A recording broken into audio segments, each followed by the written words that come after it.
দেখেন অনেক জায়গায় দেখা যায় যে ছেলে পরীক্ষায় ফেল করছে, ফেল করে না? একজনে বলছিল, ভাই আপনার ছেলে তো ফেল করছে। কয় আলহামদুলিল্লাহ।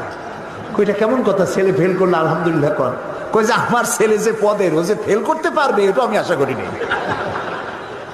এটাও তো একটা যোগ্যতা যে ফেল করতে পারছে। ছেলে ফেল করেছে, বাপে রাগ করেছে, বাপ কথা বলে না, মায়ের কথা বলে না, বুইনে কথা বলে না। 3 দিন 4 দিন ছেলে বাড়িতে ঠাই পায় না, মুখ মলিন হয়ে গেছে। এখন তার বন্ধু আছে, ও যেমন বল্টু, ওর বন্ধু আছে মন্টু। এই মন্টুদের সাথে মিশা বাড়িতে তো জায়গা পাইলো না, মন্টুরা জায়গা দিল, মন্টুরা জায়গা দিয়ে নিয়ে গেল সিনেমা দেখাইতে, হাবিজাবি দেখাইলো, হাবিজাবি খাওয়াইলো। আপনি মুখ কালো করে রাগ করে আপনার ছেলেটাকে সর্বনাশ করে দিলেন।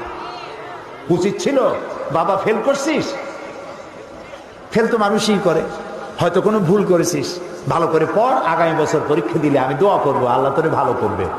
এই ছেলেটা আপনার হাতের মুঠায় থাকতো, ঠিক না ভাই?